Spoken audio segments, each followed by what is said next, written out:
I didn't realise it's actually recording. What am I talking about? I guess I'm just documenting the behind the scenes stuff. This seems to fucking wobble loads. It's not a great position to put it in terms of filming.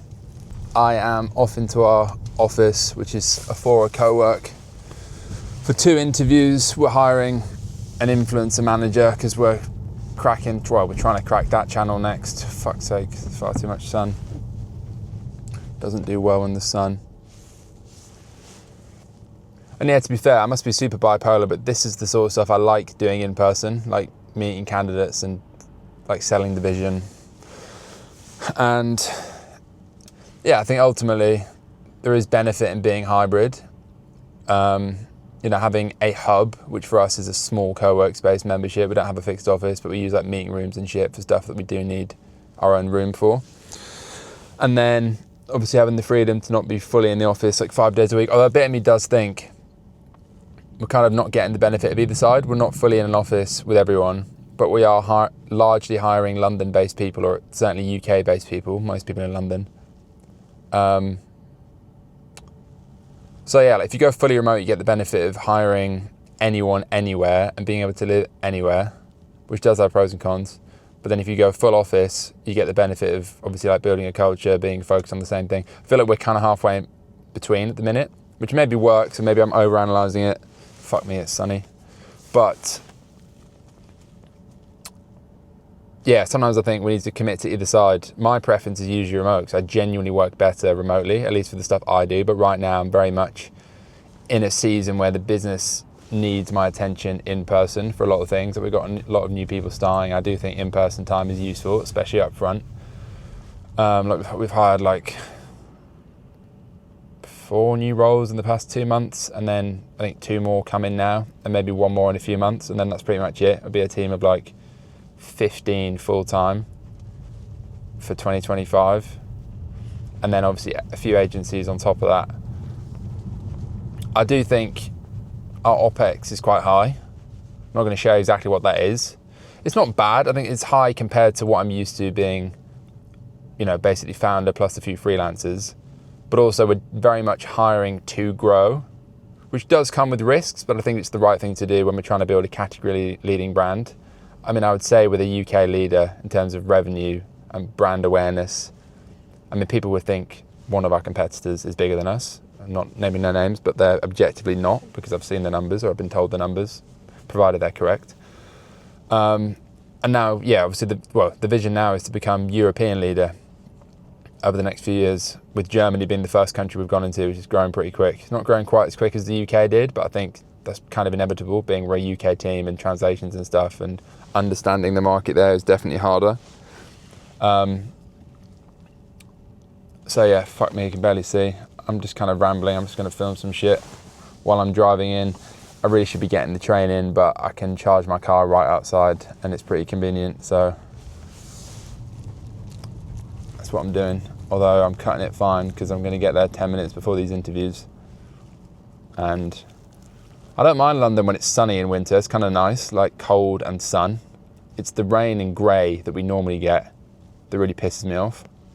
So yeah, that's one thing. Debating, what's the best way to run it. I think you end up looking at what other people are doing. It depends who you speak to. Like, I know founders of non-investor backed brands and investor backed brands that do, don't do remote. They have the team in one place, or they do hybrid. I know a lot of examples of them, of those where it clearly works really well. There's a lot of brands in London, especially, that seems to work really well with that. And you get more of like the office culture, and it's more of like you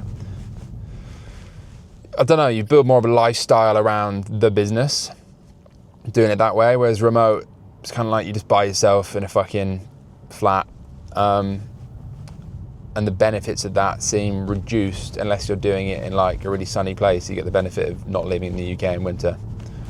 So yeah, we're kind of halfway between. I know people that have made both sides work. Like I said, office and everything, I've seen that work really well for some people. I've also seen remote work really well for some people. So objectively, in my experience, I think just in general, both ways of running the business can work. You just have to make that way work by, I don't know, if you're remote, I think meeting the team every month or every 3 months, probably more realistically, is super important. In person, just get communication dialed in, which is obviously a downside of being fully remote as opposed to in person.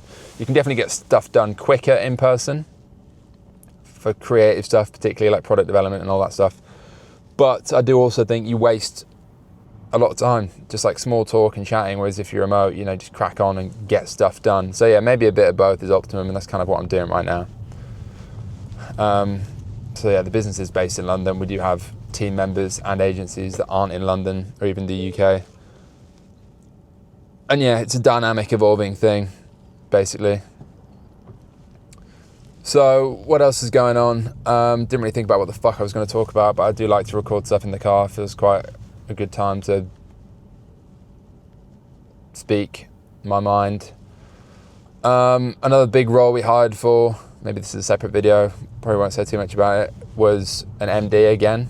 Some people that watch this channel or know me will know I hired an MD before. It was just ultimately too soon. It wasn't quite the right fit, which is fine. But this time around, we've gone back to market. I spent like 5 months working with a headhunter to bring someone in. And I think that role is kind of twofold in intention. Like, firstly, I'm ultimately a creative that became a semi-competent generalist, but I would say most of what I do, honestly, I don't really enjoy anymore. And as a result, I'm also not spending enough time on the stuff that I guess only I, or certainly I'm better at in the business.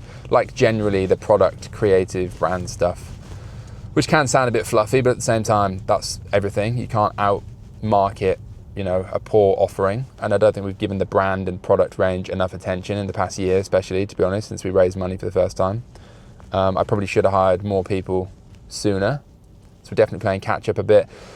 And then the other part of that role is ultimately I'm running a venture-backed brand. I understand the shape of that is different to running a fully bootstrapped business. It just is. Ultimately, the goal is still the same. You want to build a big profitable business that is worth a lot of money and someday you can sell. But I do think having investors, especially very ambitious ones, and very good ones as well, like I'm fortunate enough to have, means that ultimately, yeah, an exit or some sort of liquidity event, either partially, you know, midway along the way or like fully at some point, does become more of a front and center goal, which isn't, you shouldn't run the business just thinking about an exit. You should run the business thinking about how can I build a category leading, excellent, big, profitable business that someone might want to buy one day. Don't think how can I build a business to sell. I think that's the wrong approach. And I've definitely made the mistake of that with that mindset wise myself in the past. So yeah, bringing in an MD ultimately starts to build out like more of a leadership team that isn't just me. And as a solo founder, it's quite rare. It was quite unusual relatively to be a solo founder in a venture-backed consumer business. Like if you just look at the stats, most very successful businesses in CPG, especially venture-backed ones, do have typically 2 founders, if not 3. So yeah, I view this role as someone kind of like a late stage, complementary, almost co-founder type. Obviously they're not a co-founder, but that's the sort of dynamic I want to get from it. They're like a late stage co-founder. They have very meaningful equity in the business, provided it all goes well. So yeah, I've just seen an ad for Health, an out-of-home ad for Health. Don't know if I like that brand name, Health. It sounds like you got a lisp, but I think we're actually listed on there. So yeah, MD joining in like a month. It's definitely like a learning curve for me to properly like onboard people and delegate, and especially like more senior roles where they are genuinely competent and probably and hopefully a lot more competent than me at a lot of things, if not most things. So that's the learning curve. But I do recognize in myself that I am more of a 0 to 1 guy. That's what I enjoy more and what I think I'm very good at, that, you know, a larger percentage of people in the industry, not founders, but just in general, would be less good at. And I don't mean 0 to 1 million, I mean 0 to 1 being, in my mind, 0 to 1, the stage is like basically 0 to 10 million, to be honest, or around that. Like 0 to proper market fit in your key home market, really. Yeah, I'm good at that stuff. Don't enjoy, I guess, the corporate admin as much of the later stage, which we're now getting into, which is why I've hired an MD ultimately, to help with that stuff. That's not to say I'm not willing to learn for the next stage. I'm still going to be massively involved, but I've never long-term seen myself as like a CEO. That's never been my goal. I think I'm a founder, and I think there is a a nuanced difference to that. You can be a founder CEO, yes, but I do think the skill set is different, and the CEO skill set long term isn't necessarily something I feel like I have supernaturally. Well, I probably do to some extent. Maybe I'm downplaying, but it's not something I massively enjoy, and I'd rather focus on ideation and vision, as fluffy as it sounds, but that is what I'm good at, I think. Taking nothing and turning it into something. I've done it a few times, granted not hugely successfully yet in terms of my own finances, but I'm working on that part in the next few years. So yeah, that's the plan with that hire. What else? This is kind of a brain dump, which might be interesting to some people, might not be. What else? Yeah, I would talk about 2025 plans, but I feel like I kind of expose myself to competition and malicious intent from competitors just copying what we do if I do too much of that. But put it this way, like this year, the big focus is on becoming more than just a one product brand, basically. I'm not going to go into too much detail on specifically what that is yet, but this year is definitely about innovation, MPD. There's 3 ways to grow a business fundamentally. It's new products, new channels, and new markets. Very hard to do all 3 or even 2 at the same time well in an early stage business. And I think the one I've recognized as the biggest opportunity is definitely new products. And it's obvious in hindsight, but I didn't really think about it. I probably naively thought we could be the next Athletic Greens, ignoring the fact that firstly they started in America, which is a much bigger market, and secondly they've been around about 15 years.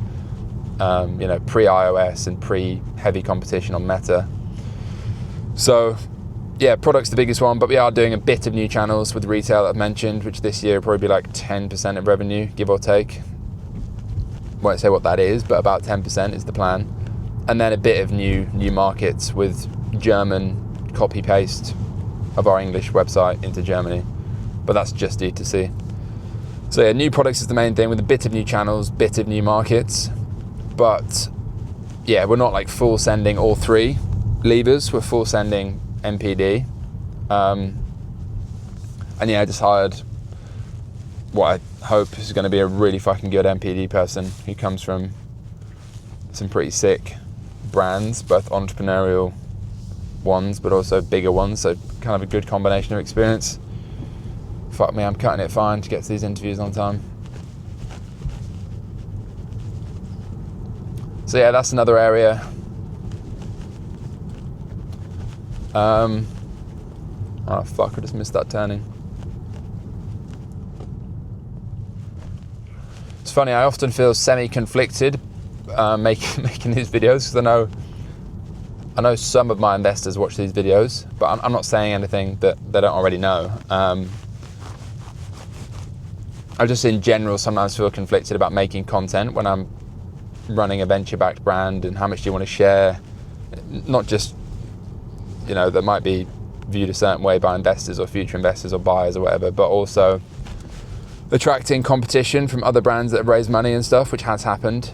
Like, we're not the only brand in the UK in the mushroom space that's got investors anymore. I think we're probably one of the earlier ones. So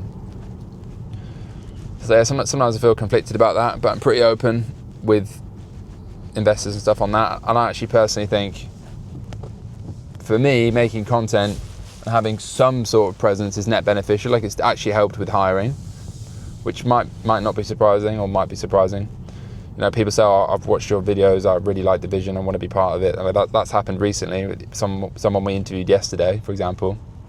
I think it probably helps a bit with even just the brand content. Like, a lot of ads I'm still in, not a huge amount of them, because I don't want the brand to be about me, but it's more like these, the brand isn't about me as the founder, but I am publicly the founder. So I think that's probably a net positive way to run it for a brand in 2025, to be honest. Oh dear. I'm gonna get stuck. What are you putting your hands up for, you silly cunt?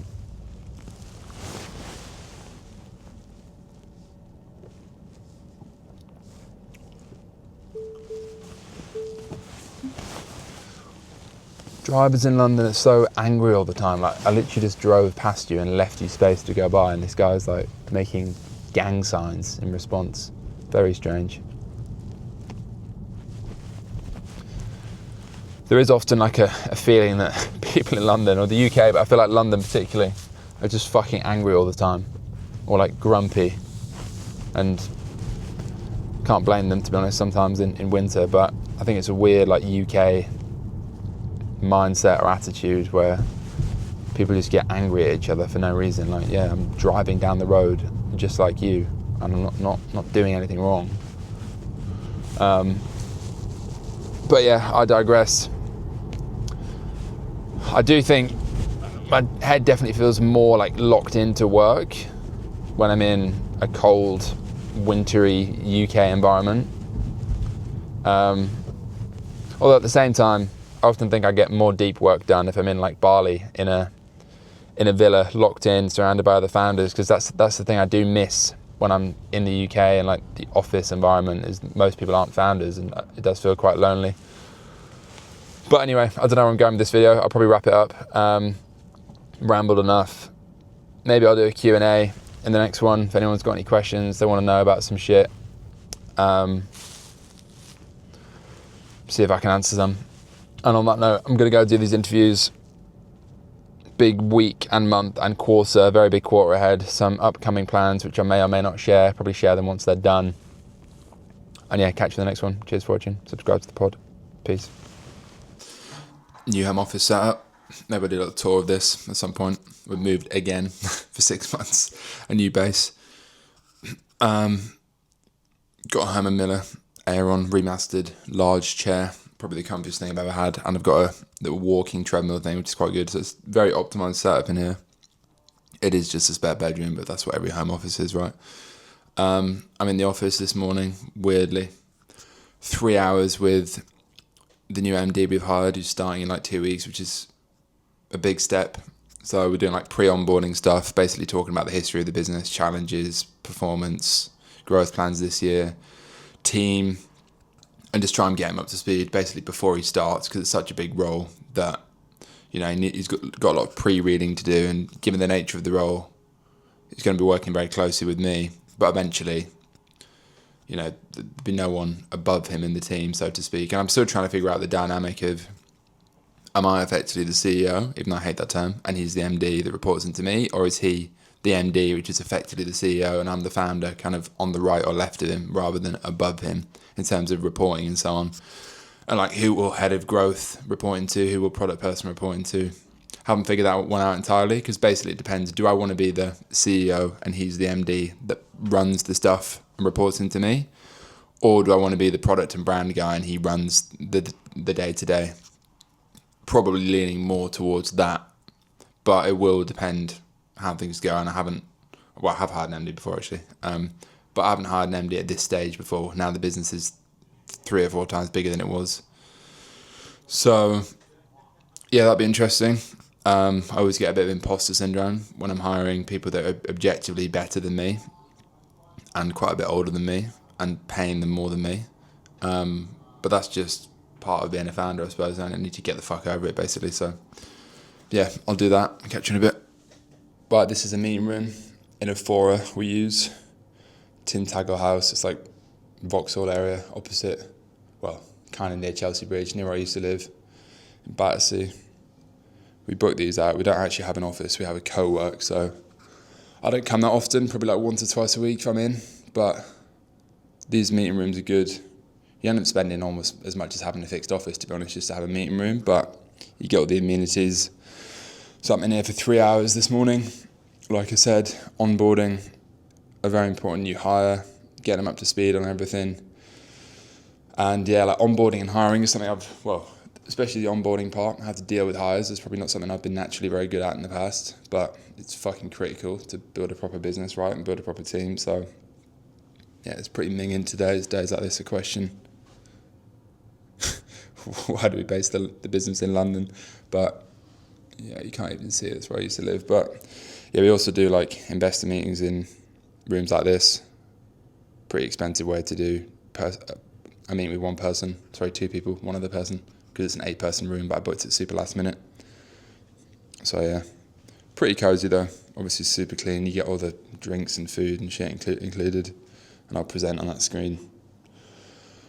So yeah, that's what it's like.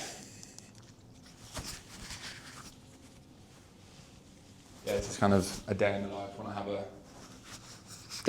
have like a more important meeting, I guess. I book a room. We probably only spend like $2,000 a month total, 2.5 maybe, on co-work memberships for like the core London team, and then office rooms now and then for meetings. So it's very cheap as a percentage of revenue. You know, it's like less than 0.2% of revenue, which I think is pretty healthy at this stage. So yeah, maybe there's an argument to get like a proper office in the future.